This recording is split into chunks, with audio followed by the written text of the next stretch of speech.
I'm playing Frostblink Totem. It's amazing. Stop lying. Echoes in eternity. I mean, I'm not trying to call you a liar, but at the same time, Frostblink Totems, are you serious right now? You think I'm gonna believe that?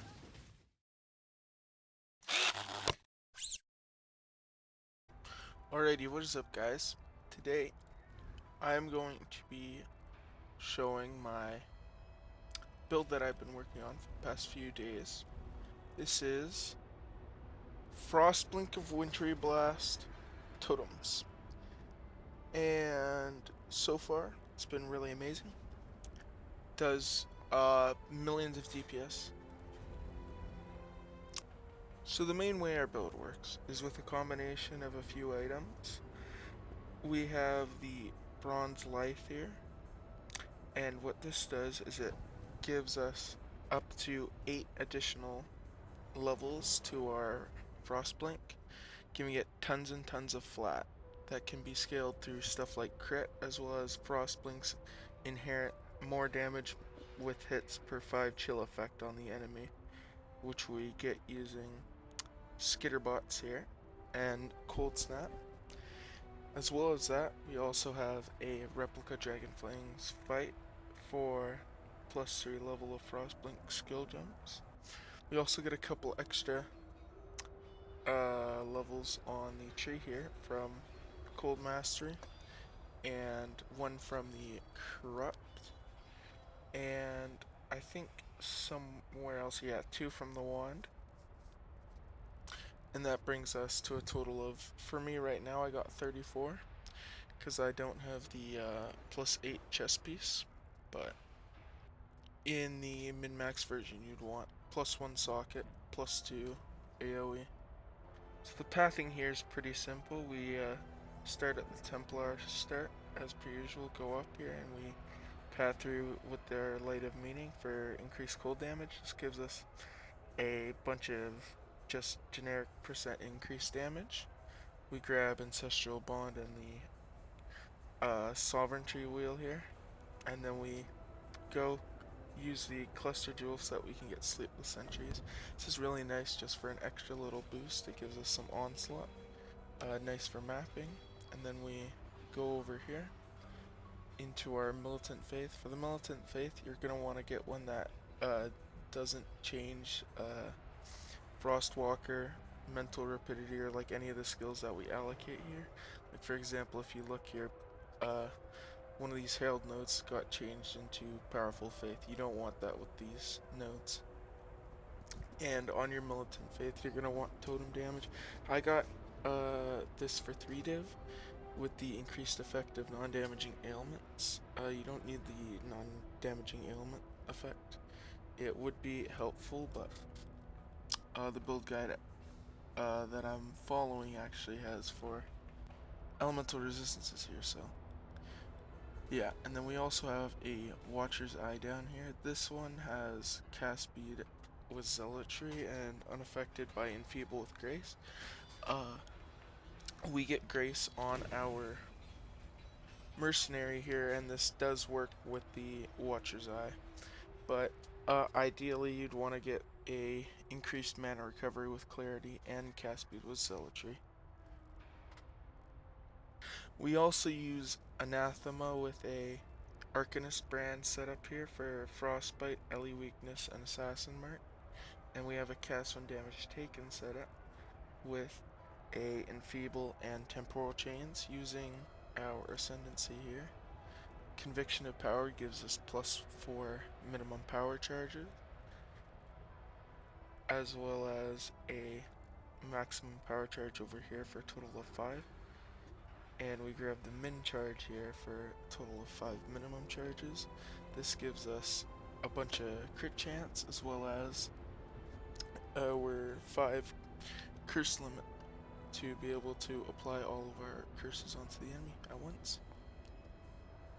The icing on the cake for this build is Sandstorm Visage. We use this to get our crit chance capped using a wand with increased crit chance to apply to the weapon, and Sandstorm Visage makes it so that it your weapons crit is your base crit for your skills. So normally the base crit for Frostblink would be, I think it's 5 crit chance, but this basically doubles it. And it's really good. However, this is pretty expensive. I don't think you need it to start out the build, but it is really, really good. Little editor's note here, I missed a pretty key mechanic of the build. We use the Arcane Blessing node here to get 20% more spell damage from Arcane Surge. The thing about this though is that 20% more spell damage counts as a Arcane Surge buff, which means it scales off of increased effect. Like from Woodstone and Spell here, this is a really, really good anoint for the build. It gives a 60% increased effect, 10% per summon totem. You see we have 6 totems there from multi-totem and all that. We also get Arcane Surge effect from Arcane Capacitor and the nodes leading up to it. And in total this gives us around 50% more damage. Again, really extremely good for the build. I would definitely recommend getting the Woodstone and Spell, because it also increases the mana regen rate and the cast speed from Arcane Surge that are just base effects. Yeah, anyways, continue.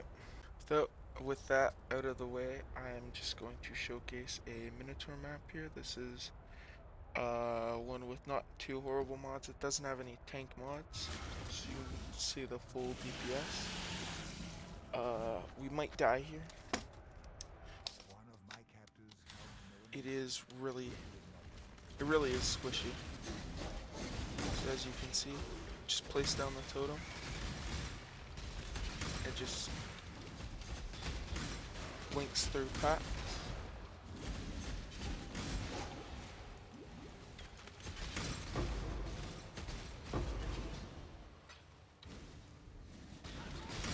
Yeah, currently on my Atlas I'm running Destructive Play as well as Essences. We don't have any Scarabs on this map, but normally I would be running 4 Essence Scarabs as well as Essence on the map device with a little bit of extra tier from the Ascent Scarab.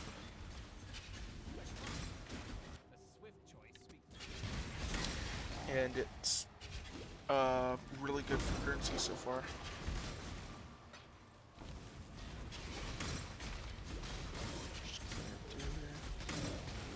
Just annihilates rares.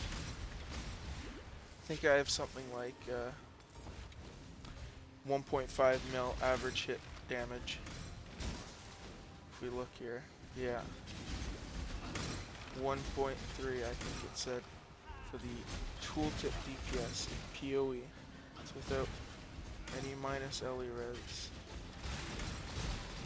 Yeah, you can see Essence is just getting annihilated. Got the boss here.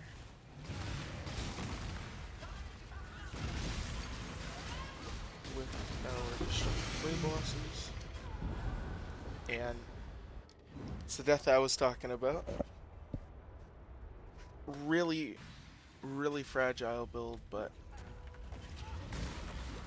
it's really good Sanctum farmer as well.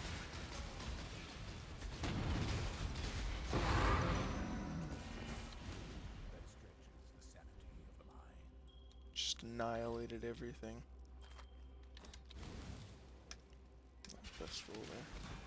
I think this is the perfect Sanctum build. Probably my favorite Sanctum build that I've ever played. So yeah, see you guys in the next video. Goodbye.